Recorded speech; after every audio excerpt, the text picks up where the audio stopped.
Okay, so what we got here is LP News number 4, which it does look like, and it probably was, just produced in someone's house. Remember, this is pre-computer time, which is impressive.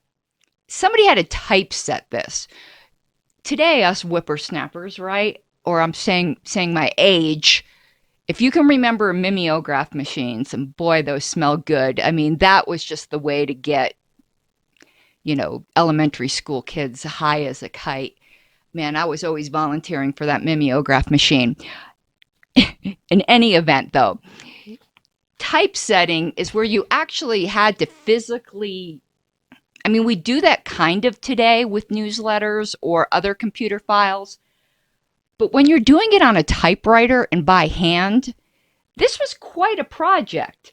You had a plan where your paragraphs would go, and these fonts, we're so spoiled. It isn't, now we can just download a million fonts. We don't really realize how difficult things may have been at that time. You know what I mean? So, what I've been doing is going month through LP News. Of course, I just started because we are on March 1972. We haven't even elected a permanent Libertarian National Committee yet. We haven't had our first presidential convention yet. I believe that was going to be in June 1972. But I figured by going through the party newsletters, we could all learn 50 years of history together. Because here's where everything gets documented. And in bonus episodes, I'm pulling in things from other sources, like maybe Reason Magazine from the 70s, or anything else I can find from the same time frame. To me, that sounds interesting. I hope it sounds interesting to a lot of you guys. Any questions, since I do have the chat up? And yes, we're going to go through this whole newsletter, but I like to really dissect it. And this is an original. This isn't a photocopy. So you can see the age around the corners. Maybe you're not like me, but I just find all that stuff completely fascinating. The party at this point was 4 months old. But let me see if I can pull it up here.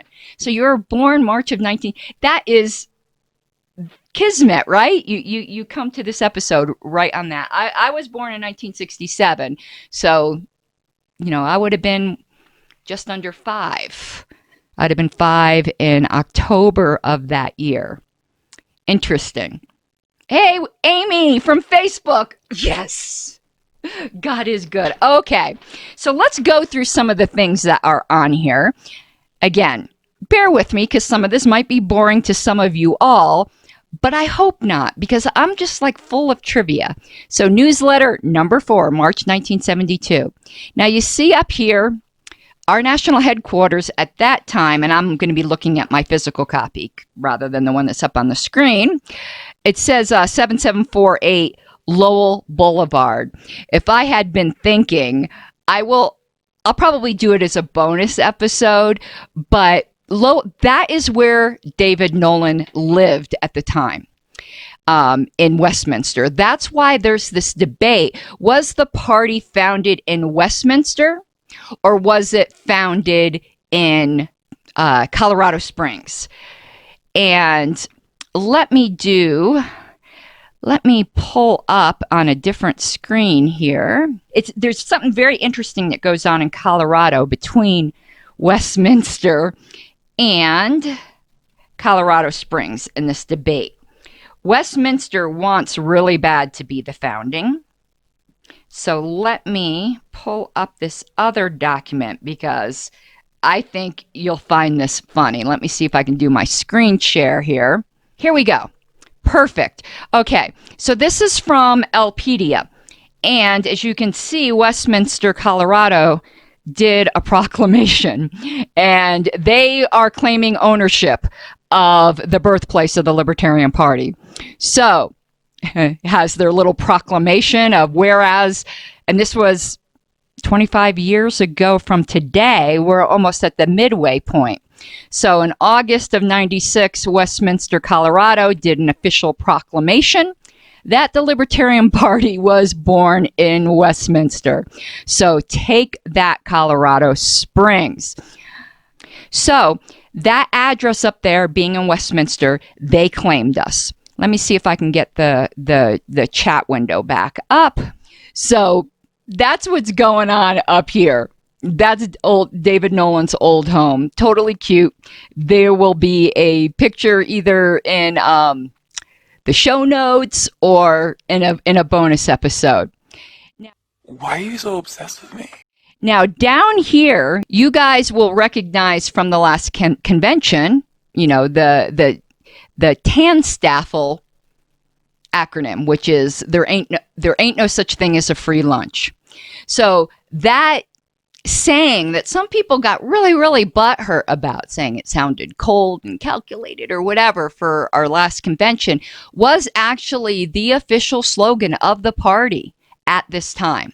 That right there is the original logo prior to when we were using the Statue of Liberty, prior to the chicken.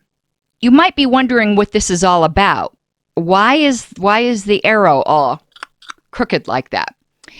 The reason is that is the original, what we would now call the world's smallest political quiz. The world's smallest political quiz, as we know it now, is a diamond with the topmost little quadrant up top there was the Libertarian quadrant. It used to be a square, and it was turned clockwise 25%. So the Libertarian quadrant was right up here. It was up in the upper right-hand corner before. I'll have to figure out when they actually changed that design. So this is supposed to be the bar across and then that arrow up there. So now you got a little bit of history about the old logo. And there was a name for this old logo. It was called the Liber sign. And I believe that was adopted the month before. We did a little bit of an episode of it. So let's now go through this newsletter. And of course, you can read it along with me, but as some people will be watching this on audio, we're going to pretty much read it and discuss as we read, unless there's something that's just like too long and rambly and we don't feel like reading. So here they are, 4 months old, getting all, hyped up to take over the world. Formula for success. A member a month. Hey, Kenneth, thank you. You're back on YouTube. It's giving me the little logo of where you're from. So you are from YouTube. Yay. Okay, so formula for success, a member a month. I mean, one member, a member a month.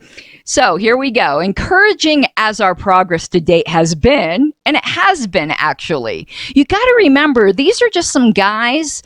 Most of them came from the Republican Party. It was Young Americans for Freedom, I believe, that they were getting disillusioned with. And I believe Young Americans for Freedom is the predecessor of Young Americans for Liberty. We'll learn this as we go, but I'm kind of speaking off the cuff here. And they did not like what was going on. So a group of them decided they were going to start their own political party. I mean, that actually is kind of bold, particularly just picture yourself in 1971, starting a new political party. If we were going to do that today, it'd be difficult enough, right? But we could just get on the internet and find out which state requires this, which state requires that. Imagine trying to figure this out pre-internet. I mean, and these guys didn't know anything, a double negative, about starting a political party.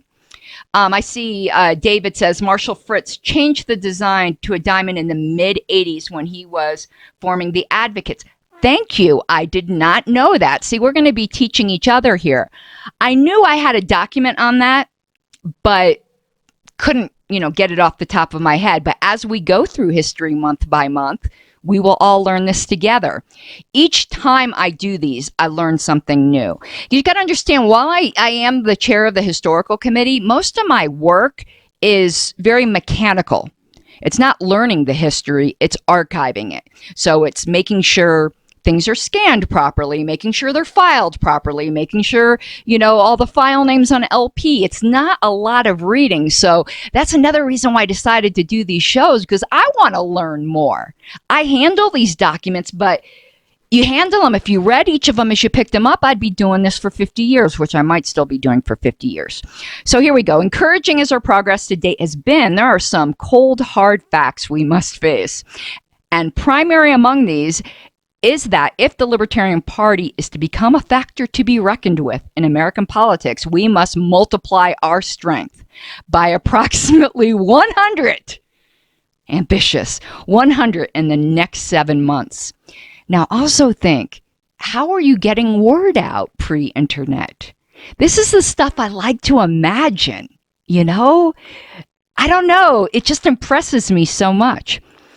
And here we go. If we can do this, and then notice the dash dash, because to do an M dash with the typewriter, that's what you did, dash dash or hyphen hyphen. And there could be no theoretical reason why we cannot. We will be able to inculcate, nice word there, David, inculcate enough voters with libertarian ideas that we will have a measurable effect on the outcome of at least some of the races this November. And they actually did. They did something phenomenal in November.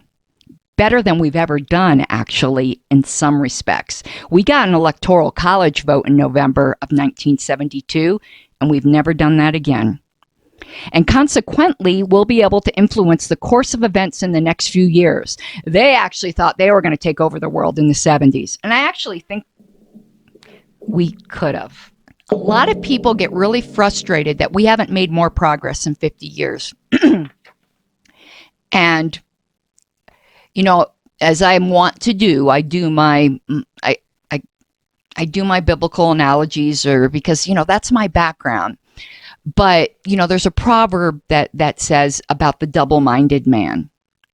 We've been a double-minded party. We haven't stuck to one trajectory and all focused on it. It's been a constant tug of war since our beginning between, do we do a moderate message, or do we message this way or that way? Where if we had just stuck with the founding principles and hit it hard, I actually think America would be completely different today. Anyway. Otherwise, we will simply be relegated to the status of an obscure footnote in future volumes describing the establishment of the, first letter caps, total state in America. They were so mad back then. And look at how far we've even fallen. Not we as a party, we as a country.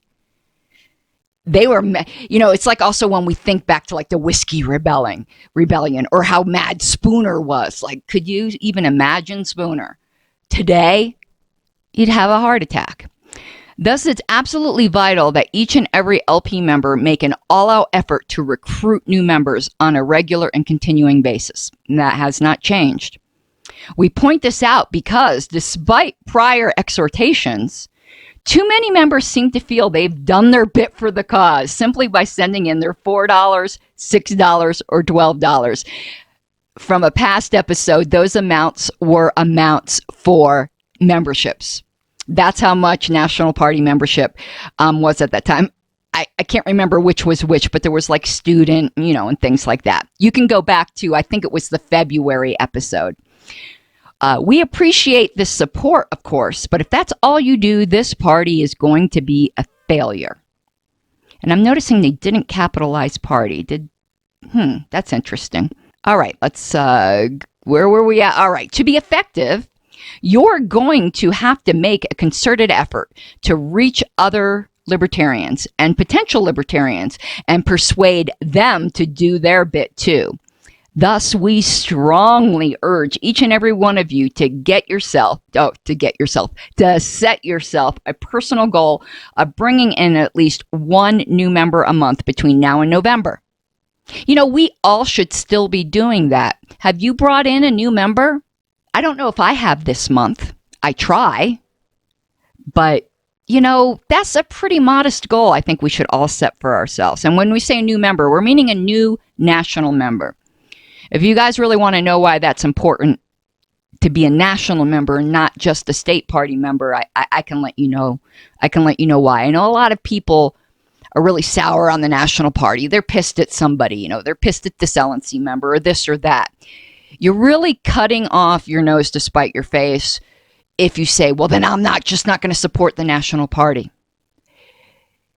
and just support your state party, which your state party should be getting your first support. If you can only support one, support your state party. And if within your state you can only support your county, do your county first. Your priority should be county, state, national, in my opinion. But in order for your state to succeed, national has to succeed. So you really are, you know, kneecapping your state party if you just completely disregard the national party. It does have a very important function. Okay. We appreciate the support. Oh, no, we got to. Oh, here we go. Thus, we strongly urge each and every one of you to set yourself a personal goal of bringing in at least one new member a month. Each of you almost certainly knows 7 people who can be persuaded to join and support the Libertarian Party. And even if you don't know 7 such people, where'd it get 7? Oh, okay. It's between this month and November. Each of you almost certainly knows 7 people who can be persuaded to join and support the Libertarian Party. Friends, relatives, business associates, 7 such people. You can find them in your local SIL, and I believe that's the Society for Individual Liberty, YAF, which is the Young Americans for Freedom, JBS. Anyone in chat know who JBS is? That is not familiar to me.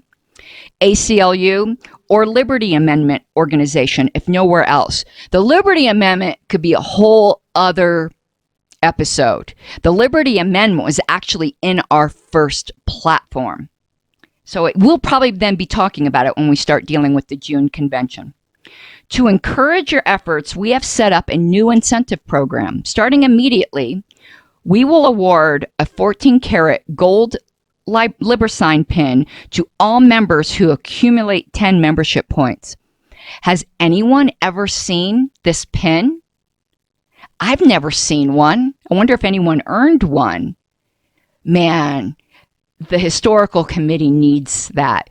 If any of you out there have one of these, I'm not asking you to give it up, but I am asking you to leave it to the party in your will, though hopefully you'll live for a long time, forever if you wish. But when you are no longer with us, would you please leave this to the party? We don't have one.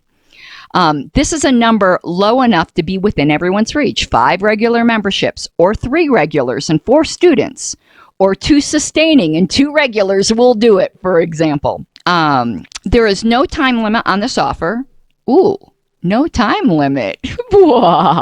Yes, John Birch Society, that's it, Kenneth. So allegedly, we could still do this today and claim our pin. Let's throw Joe Bishop Henchman for a loop and say, hey, there was no time limit on it. I want my 14-karat LiberSign pin. Okay, just be sure to fill your name as the source of information about the party before you give them out to assure credit for your efforts. Other materials are available at very reasonable prices. We particularly recommend the use of the temporary platform. We went over that in a past episode. In the show notes, I'm going to give a link or an index to all the past episodes so that you know where you can find these things where I say we went over this. And as I'm doing this, I'm figuring out different ways to set up my desk to make this easier, because the way I'm having to read and go between things isn't working out for me. And reprints of the article, The Case for a Libertarian Political Party. I also did a whole episode on that. And I also did an episode because at the same time that the article, The Case for a Libertarian Political Party, came out, another competing article, The Case Against a Libertarian Political Party, came out. And I paid good money to get that out of my own personal funds. I think my husband's probably, I hope he's not watching this, but this was a while ago. This is money already spent. It's not new. I'm terrible with money for a libertarian, but I think they were asking $75 for this paper, and I got them down, I think, to like $40. but it's the only time I've ever seen this. And I don't know if it's up on Lpedia yet, but if it's not, I will get it up on Lpedia. Because just so you know, as I go through these things after the episode, I go and type all this out on Lpedia to be able to hyperlink it and fill in historical information. But the temporary platform is definitely on Lpedia, and the case for a libertarian political party by David Nolan is also on Lpedia. Please watch that episode or read it. Because a lot of people, we still have arguments today about what the purpose of the LP is. David Nolan laid it out. And I know a lot of people will say, well, just because he said that's what it is, we're not bound by the dead hands of David Nolan. Read it. Read it. You ignore the vision of the founders to our peril. Plus, the way they set up the party, and when we get into what happened with the Statement of Principles again in 1972, the Statement of Principles is, to have the Statement of Principles is absolutely incompatible with any other vision of the Libertarian Party. And I'm going to say some things are going to upset somebody right now, but I've said it before. The founders laid out certain goals. I can't remember how many. I think it was like 5. Like, the Libertarian Party will do this, we'll do this, we'll do this, we'll do this, we'll do this. Do you want to know what was not in one of the numbered goals? Electing people to office. Now, I know that sounds strange, and some people, ugh. After he listed the goals, David said, and we might just elect some libertarians to office. The founders considered those other goals more important. More important's probably not the right word. More doable, maybe. I think they realized even then that the way our system is set up, it's set up against us to begin with. So if our only metric of success is electing libertarians, or if our only goal is electing libertarians, you're going to get burnt out and disillusioned very fast. And we make that mistake with new people, and we're going to do it this time. We've just brought in a bunch of people from the Jorgensen campaign. Absent an act of God, she's not going to win this election. And that's okay. But for the new people, they might not realize that's okay. Or they might get involved with their state party and go, well, next year we're going to elect someone, depending upon what races are in their state. And then they don't. So if the only metric of success is going to be electing candidates, and we do elect some, you are setting up new people and yourself for failure. Because we don't do that often. So was that what the founders thought was the metric of success? No. Because they realized, and I thank Susan Hogarth for this expression she taught me, politics is a lagging indicator of change that has already taken place. We will elect libertarians once society starts changing to be more libertarian. Some people have it backwards. They think society will become more libertarian once we elect more libertarians. That is not how it works. When did the laws for, let's say, gay marriage, and we're not going to go into whether we think there should be laws or not, but when did they happen? They happened after the societal change already happened. It always works that way. So they viewed the primary measure of success, educating people and making new libertarians and bringing them in. And when we reach critical mass with that, then we would elect libertarians, not the other way around. And this is where I said we've been a double-minded man for 50 years. Because there's been this tug of war where some people want to make our only purpose electing candidates. We're a political party, and that's what political parties do. Well, is that the only thing they do? No. I'd say the very fact that we are founded to do something a little different shows that they weren't. And the people who say electing candidates is nah.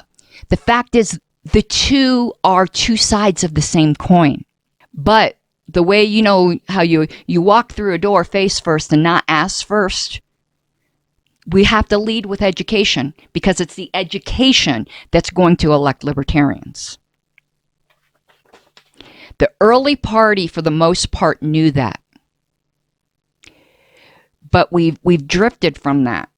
As I see it, the Libertarian Party has gone far astray from its original mission.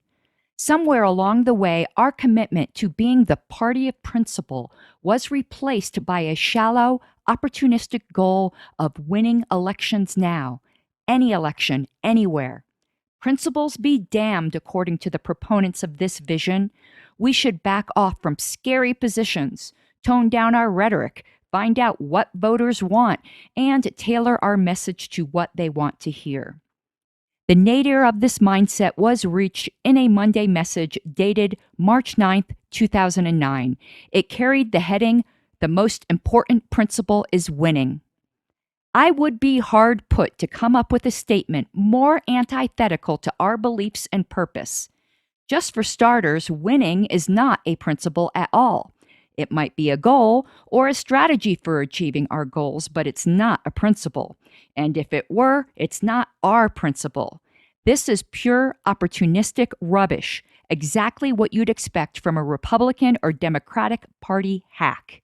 No, the most important principle for libertarians is the principle of self-ownership, as set forth in the preamble to our platform and our statement of principles. These are the standards by which every policy statement and every campaign must be judged. And anyone who is uncomfortable with this yardstick probably ought to be in another party, one where the most important principle is winning. My fellow libertarians, our party is at a crossroads. Either we stand up boldly for liberty or we lose all relevance. The voters who want real, meaningful, substantive change will direct their energies elsewhere, while opportunists who seek short-term electoral victories will support the Republican and Democratic politicians who offer a far better chance of winning now. Yours in liberty, David F. Nolan, founder of the Libertarian Party, July 17th, 2009. And the funny thing is, the more we concentrate on simply electing libertarians, the less successful we will be at electing libertarians. Okay, let's continue. Some of you may feel that we at national headquarters, national headquarters is pretty much David Nolan's villa, are becoming pushy. Perhaps so, and if this offends you, we apologize, for no offenses intended. But the future success of this party depends on you. It still holds true today. We hope you will accept this responsibility as a challenge and an opportunity. Progress report. You want to know something? They used better vocabulary back then. Like, they didn't dumb down the words. I do not think in any release that we put out today, we would use the word inculcate. Let me know if you think I'm wrong. I don't think so. I'm on the APRC. The APRC is the Advertising Publication Review Committee. A lot of you don't know that every single thing, didn't mean to eat the mic. Every single thing that goes out, not social media wise so much, but the emails you get, the paper things you get, they've all been reviewed. Nothing goes out from the party without being reviewed by the APRC. And when I mean everything, I mean everything. Even when they change the envelope, the APRC has to review it. And it's not reviewing to change it. It's reviewing for two things. Well, actually, is it three? Three things. Does it violate the bylaws? Does it contradict the platform? Or does it paint the party in poor light? Those are the only three reasons we can disapprove of something. So it can't be, we would like you to talk about something different, or we would like you to use the word inculcate. We do some proofreading, but that's not really our role. Okay. Despite carping comments, we wouldn't use the word carping today either. From a few libertarians, carping libertarians say it's not so. This is before social media. Of the neutralizer, I love this, and too pure to participate schools. See, nothing changes. It's the same. The Libertarian Party has continued to move steadily forward during the last 30 days. Total party membership in national and state organizations is now over 300, which makes us, in terms of active dues-paying members, the fourth largest of the numerous movement organizations which have sprung up in the last 5 years. The late 60s to the early 70s was the Cambrian explosion of libertarianism. Exciting. A lot of organizations came up during that time. In less than 4 months, LP members have distributed over 10,000 pieces of party literature, including nearly 2,500 copies of the temporary platform, with material now going out of national headquarters, that is David Nolan's villa, at the rate of over 1,000 pieces per week. Can you imagine? It was him and Susan Nolan, who was his wife at the time, who was also the first chair of the party, if I'm remembering correctly. That was them doing this with typewriters. This is quite an achievement. Yeah, it is. To our knowledge, no other libertarian group has ever accomplished so much within such a short time of its founding.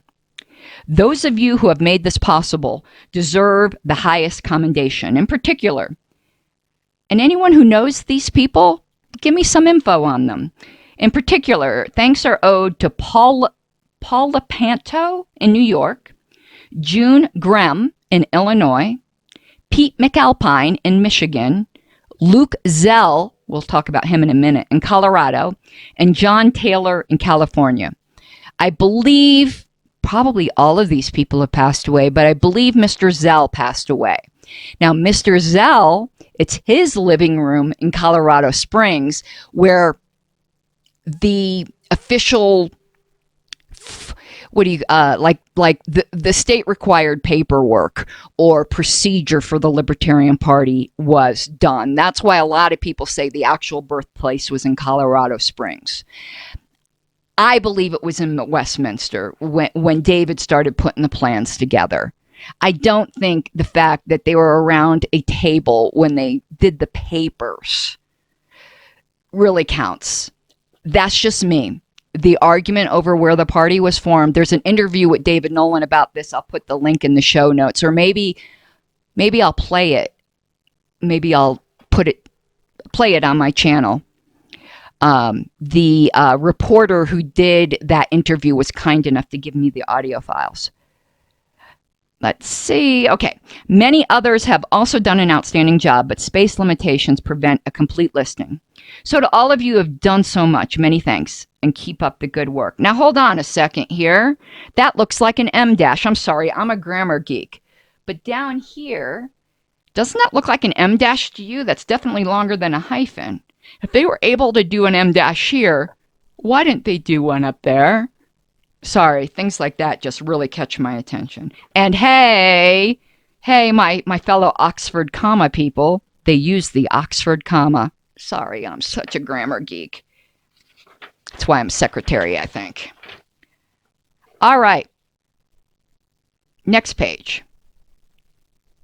Here's the dollar signs up at the top. All right. The little saying at the top, they say the best things in life are free. Well, you can give them to the birds and the bees. I need money. That's what I want. I know that song, don't you? They say the best things in life are free. Well, you can give them to the birds and the bees. I want money. It's not like, I don't know. Sorry, I know I can't sing, but I like to. Whether I can or can't, you know. God said make a joyful noise, and I certainly do the noise part very well. All right. It has been observed that an army travels on its stomach. In the same sense, it could be said that a political organization travels on its wallet. Yep. And at the moment, our wallet would be good for a trip around the block. Oh boy. Okay. This is not a serious problem at the moment. For the next couple of months, we're not going much beyond the end of the block in any case. But come June, we're going to need a lot of bread. That's so 70s, isn't it? We're going to need a lot of bread if we're going to accomplish much. We'll have a candidate to fly around the country. And tons of literature to print up and distribute, and an office to run, not to mention ads to run in mass media publications, and hopefully some TV spots devoted to specific issues. A lot of these expenses can be taken care of out of membership dues, provided we get the 10,000 members we're aiming for. Yeah, it's the Beatles. That's right. I'm sorry. I'm not. Yeah, Beatles. Like, I should know that, right? Thank you so much, Michael. How come it says Barrett Strong, though, for the... So were the Beatles quoting somebody named Barrett Strong? Anyone know who Barrett Strong is? I wanted to talk about that 10,000 members. We barely have over that now. Well, barely is probably, I exaggerate or underdo sometimes. We've got, I don't know what the latest number is, but it's around 20,000. But considering it's been 50 years, we can do a hell of a lot better than that. But some of them will be, okay, where are we at here? What's that? Oh, the expenses. But some of them will be too big. And in any case, we'll need the money, or at least part of it, before we get the members. Sorry for whatever notification that was that just came up. I'll fix that for next time. Okay, unless we get the money, we won't be able to reach people to persuade them to become members and / or to contribute to the LP's campaign. So we've decided to set up some special funds to take care of certain specific expenses. Following is a description of these funds in order of increasing amount required, and also in order of urgency of need. We know that most of you out there aren't rich, but undoubtedly many of you have access to people who are rich. And our experience is that it's far easier to get money for a specific purpose than for an unspecified use. That is still true. Another rabbit trail, but that's the whole point of this. You could read this on your own if it was just reading. Did you know that if you're giving to the LP, be it your monthly dues, not monthly, your yearly dues, unless you're a life member, or you're a Liberty Pledger, meaning you give monthly. And please, if you can afford it, I think it's as little as $10 a month. Give monthly. You know, organizations kind of need to know money coming in. But where I was going with that is, did you know you can earmark whatever you're giving? So say you are mad at National for something, but you believe in some of the things National is doing, say ballot access or, hint, hint, the historical committee. You can earmark your monthly pledge or your yearly membership dues, or if you buy your lifetime membership, part or all of your lifetime membership to a fund for something that you believe in. That's the way mostly the historical committee raises our budget. This year so far, I'm going to make a pitch for the historical committee here for a second. We have a $2,500 a year budget. We've been in existence, the historical committee, since what? 2017, I think? Or was it 2018? No, it's 2017. So 3 years going on 4 years. Our first year, our budget was $10,000 because we had to move all of the records to Colorado. But let me tell you something. Not a dime of that came out of the general fund. I fundraised for all of it. And I'm proud of that fact, because there's some people who don't believe in the historical project and will bitch and moan if we spend any money. So I've always said we're going to do our best to raise our own budget. Because of Rona, this year, we're short. Though I do think I've still raised more than we actually spent. But I need to raise about another $1,000 before the end of the year, if possible. And we're in November. If you are considering getting a life membership, please considering earmarking up to $1,000 of it to the Historical Preservation Committee. The work, and you know, the money, I squeeze every penny out of it. When I tell you the way I'm able to cut costs, you'd be impressed. I'm pretty cheap. Or if you are now a monthly pledger, please consider earmarking your monthly pledge to the Historical Preservation Committee. That's what I do. And I also, I believe, did the entirety of when I signed up for a life member. Anyway, enough with that. So just letting you know, you can earmark your donations. They don't kind of advertise that because Dan Fishman's probably like screaming at me doing this because they would rather have unspecified funds, but I'm just letting you know. It's your money. You can earmark it. Let me tell you something about cheap. We needed a lot of office supplies to categorize these records.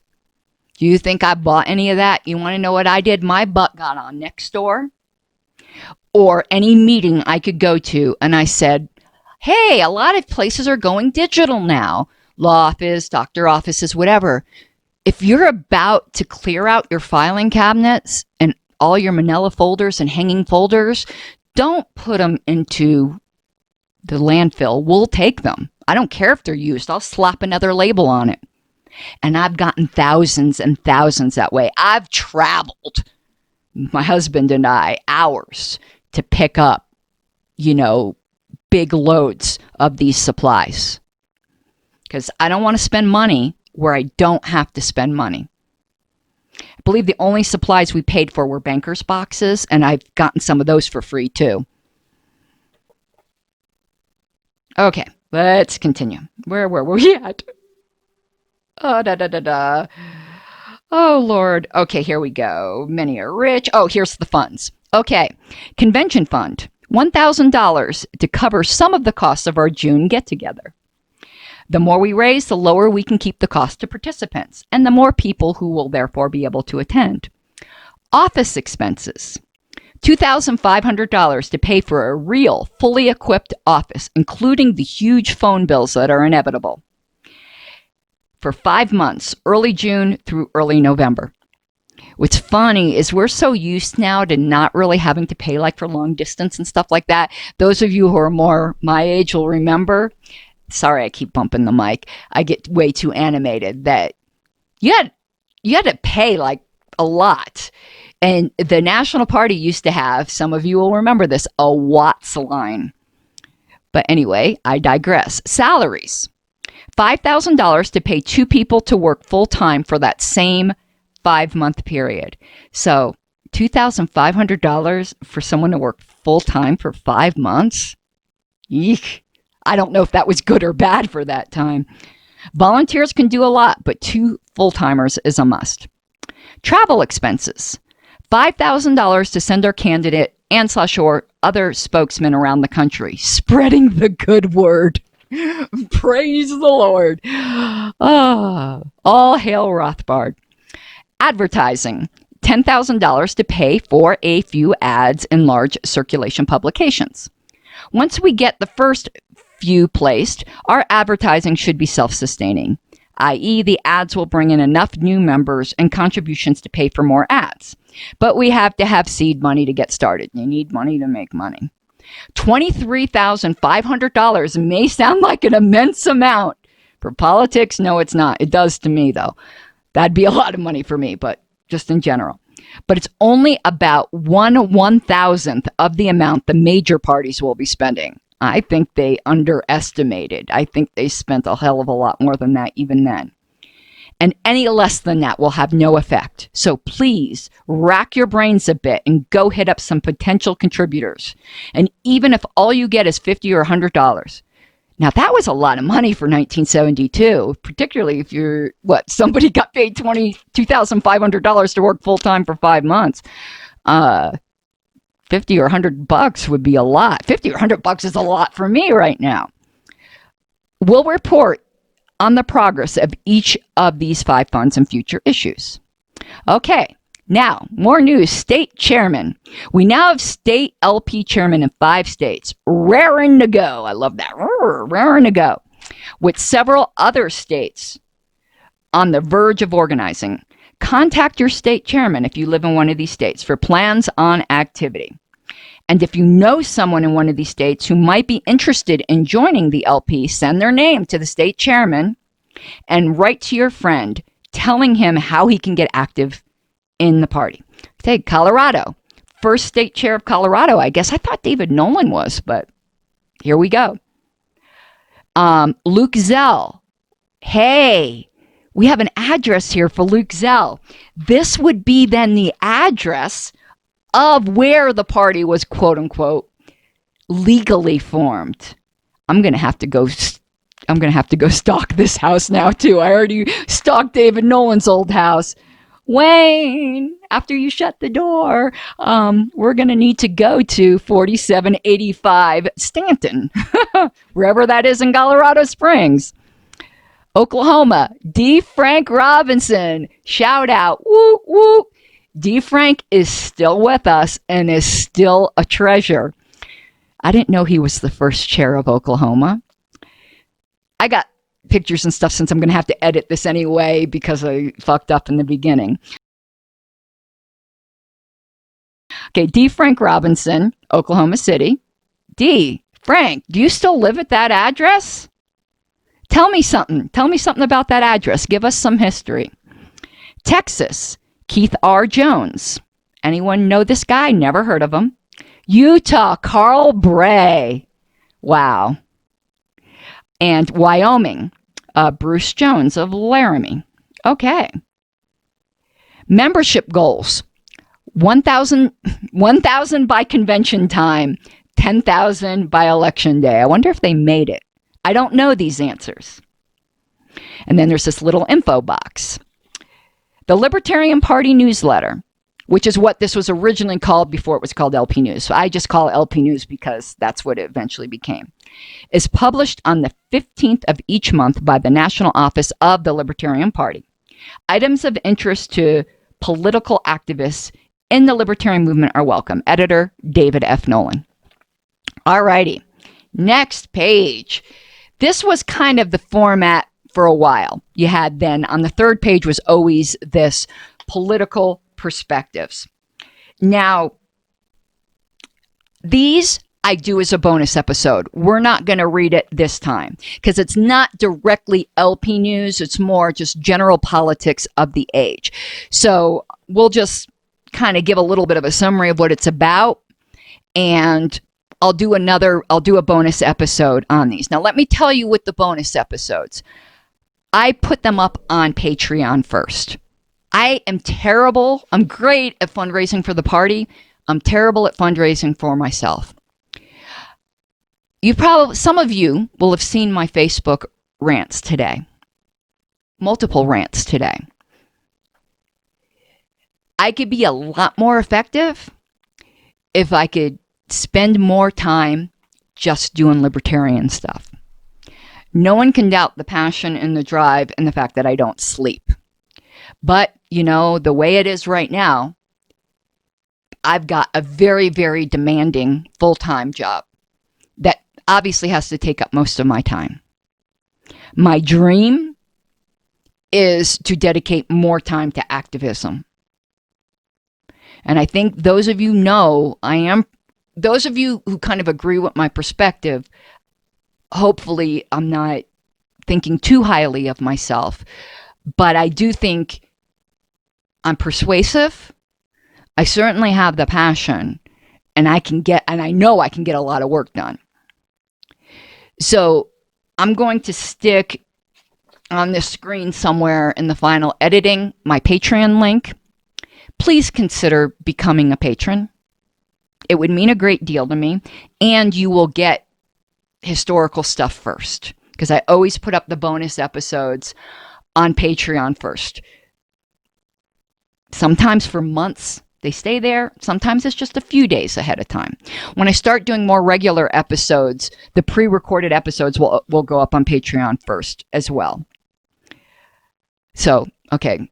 That part's always very uncomfortable for me. All right, political perspective. The return of horrible Hubert. I don't even know who Hubert is. Who is Hubert here? Let's try to find who they're talking about. Or someone in chat, do you know who they're talking about? Do you see a whole name here? Who is Hubert? Well, I don't see. I see Humphrey. So is it Hubert Humphrey? That kind of rings a bell to me. All right, well, that will be a bonus episode, and I will do some research on who that person is and why they're significant to the LP. All right, last page. Bits and pieces. And again, this was always the final part. All righty. Pending legislation. Vivian Kellums, the tax crusader, has asked for our help in her current project to remove the unfair tax burden. Is there any other kind? I love it. There was this great bumper sticker that was in the historical records. Actually, it was on the side of one of the filing cabinets that got shipped to me because Wes Benedict was the executive director at the time, and he figured it was some things wasn't. It was better not to box them up, just to stick the entire filing cabinet in the U-Haul. But on the side, there was this bumper sticker that said, "Taxes are revolting. Why aren't you?" And I love it. We wouldn't put something like that out today. And I'll leave it up to you to decide whether that's good or bad. I think it's bad that we wouldn't. Okay. Unfair tax burden on singles and childless marrieds. To help, she asked you to urge your congressman to support H.R. 850. We'll have to take a look at what these bills are. And your senators to support S. 869. Wilbur Mills also needs a push to get him to hold Ways and Means hearings on H.R. 850. Okay. New publication. Outlook, the Libertarian Monthly, formerly called The Abolitionist. And I have some issues of those. Began publication this month. I think I have Outlook. I've been buying up stuff on eBay for historical purposes, and I think I did end up... I know I have issues of The Abolitionist. A regular columnist for this journal of political commentary and satire will include Rothbard, Childs, that's Roy Childs, Greenberg, Hess, what Hess is this? Tuchel, that would be Jerome Tuchel, who ended up running for governor in New York, and Baker. Subscriptions are $5 a year, $9 for 2 years, $13 for 3 years. Trial 3-issue subscription, $1. Right to Outlook in Newark, New Jersey. Okay. Idaho ballot requirements. See, they had already started to learn how we get bent over. Dennis Hollenbeck has provided us with the following info concerning Idaho's ballot requirements. 1,500 petition signatures are required. Legislation is still pending to determine the deadlines. Okay. This answered one of the questions I posed earlier. How did they find out, like, all the various laws and requirements pre-internet? Well, it looks like they had people out researching, or people would just say, "Hey, I know this." So thank you, Dennis Hollenbeck, for helping about Idaho. I wonder what Idaho's ballot access requirements are now. Okay. Harassing politicians the easy way.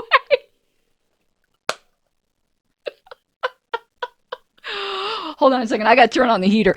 It is cold. I'm in the basement in Colorado. Cold. The warm never gets ground, is what I was going to say. The ground never gets warm in Colorado.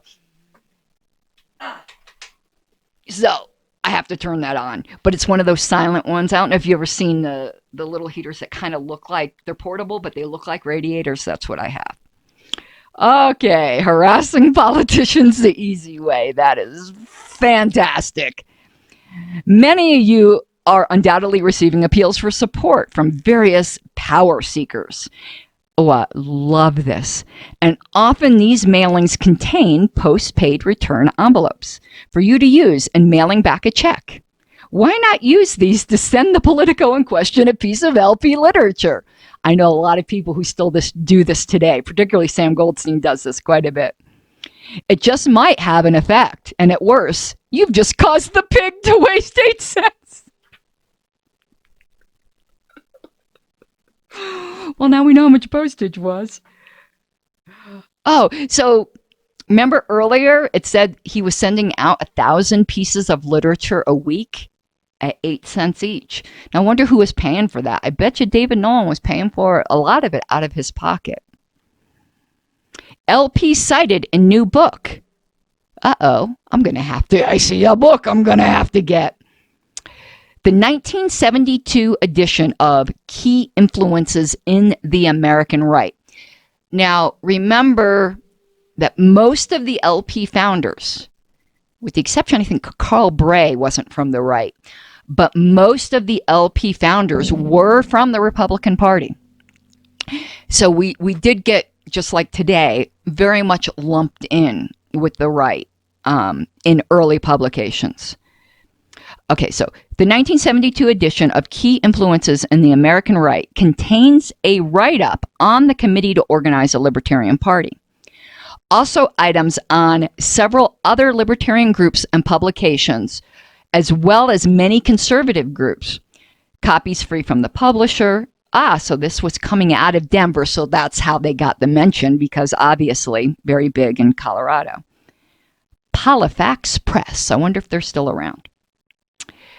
Contest deadline extended.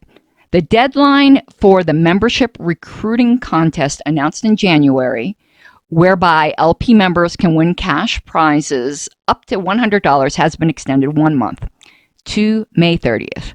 May 30th is Walpurgisnacht. All right. New executive committee member. So they didn't officially have an LNC yet. I haven't yet gathered all the names of the people who are like on this temporary LNC, I guess we call it, but they call it executive committee. I have a name to add to that. Bill Danks of Hawaii. Anyone know Bill Danks? Oh, look at this. Region 1 has accepted a position as a, what's TEC? Oh, temporary executive committee rep from Region 1. Bill, as you may recall, was a leading figure in the census resistance 2 years ago. Now, what's interesting is that Hawaii was Region 1. It's kind of become a tradition that whatever region has Alaska in it is Region 1. The rest of the region numbers are kind of, at least today, somewhat arbitrary. At one point, the party, though, had fixed regions, and I think we did have fixed regions in the early 70s. All right, Libertarian candidates. I'm shaking a little because it's cold. Stephen D. Sims, Republican candidate for Congress in Idaho's 1st District. So he's like a Liberty Republican? I don't know. This is kind of weird that they put a Republican in here because they normally didn't do things like that. But, I mean, this is before anyone could register Libertarian, so. All right. Anyway, I'm sorry. That threw me for a loop. Steve is a fruit grower in Caldwell, Idaho, home of Caxton Press. And judging from his campaign literature is our kind of man. He believes that what this country needs is to respect property and human rights, which common sense tells us are one and the same. I agree. It's funny that the same disputes get rehashed over and over and over. I know Ben Shapiro likes to say facts don't care about your feelings, and I don't really care for that expression too much because it kind of treats us as robots, even though there is a truth to it. I've kind of co-opted that to say history doesn't care about your feelings. History is what history is. And the fact is, the LP was founded and remains a propertarian party, believing that property rights are human rights. It's not negotiable as to whether people can own property. Like, when I mean own property, I mean you can be a landlord. Some people will know what I'm referring to. This isn't to say somebody's not a libertarian or anything like that. It's just saying the facts. And no matter how much some people might not like it, there's a lot of things I don't like. The LP is a propertarian party. Always has been. All right. And to strive for maintaining free entry into the market for everyone. No favorites, no free lunches, and no exceptions. We understand that Steve has been using our temporary platform of a source of position statements. Good. Half the Libertarian candidates today don't use our platform for their position statements. We could certainly use Steve in Congress, so if you'd like to contribute to his campaign, there's an address in Idaho. Guy W. Riggs has announced for a seat in the New York State Assembly 99th District as a Libertarian/independent candidate. An executive with IBM, Gary asks, and what would I do for you as your assemblyman? Oh my God, I love this. And he answers by saying, absolutely nothing. Oh, I love it. Beautiful. His material states that he is not for, his material states that he is not for civil or economic liberty, not human or property rights, but for the unalienable right of every human being to his or her liberty and property. New York Libertarians certainly have someone to work for this year, and aid from non-New Yorkers would be welcomed. And here's his address in Poughkeepsie. All right. If there are candidates in your state, you, for instance, let us know so that we can publicize their efforts. And then a little info box at the end here. 3 ways to get an attractive Liber sign pin. Damn, I want that pin. Display your commitment to libertarianism. Set yourself apart from the collectivist herd by wearing a solid 14-karat gold why do I always want to say Liber sign pin. You can get one by any of the 3 following methods. Buy one. It was only $4.95. Sorry. I'm sure that was like a significant amount then. From Frantonio Specialties. Is Frantonio Specialties still around? And if they are, do they still have the mold? I can see something I'll be looking up. Become a lifetime member of the LP and we'll send you one in appreciation. Or accumulate 10 membership points and rip off a freebie. Act today. Supply is unlimited.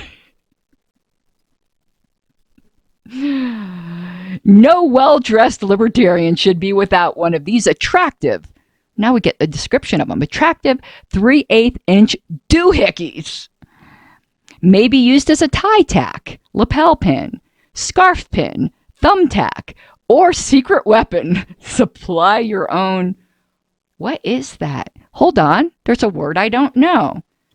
Supply your own curare? C-U-R-A-R. What is a curare? Such a deal.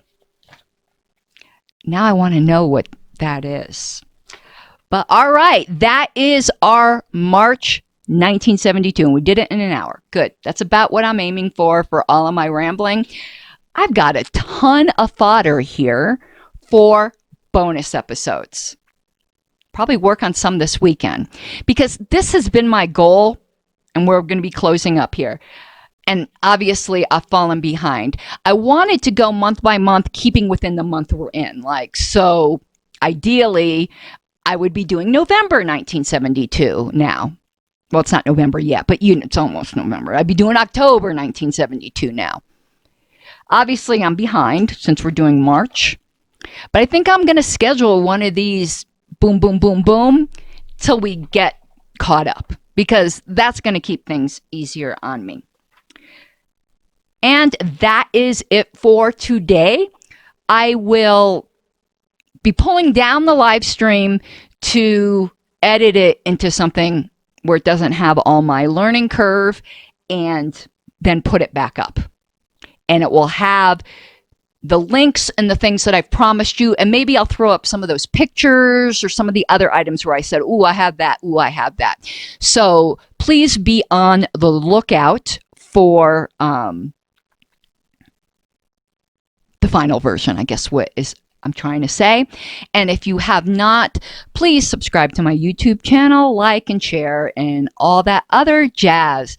And thank you, everyone who's kept me company during this stream. It makes it a whole lot more interesting than just me sitting here talking to the camera.